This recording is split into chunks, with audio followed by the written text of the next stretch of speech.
పిల్ల నీ చెయ్యి పట్టాలని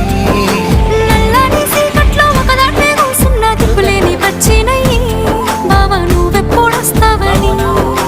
ఏళ్ళైపోతుందే పిల్ల ఎన్నెలొచ్చింది మన బతుకులా ఏలైపోతుందే పిల్ల ఏలు వట్టంగా వస్తున్నాయా ఇన్నాళ్ళ ఎడబాటు ఎడవాసిపోతుందిలే ఈ సీనయ్య గుంటున్నదే సినదారా నీ కోసము ఈ దూరాన్ని చెరుపుతూ తీరాల తగిలింది అందాల ఈ మనము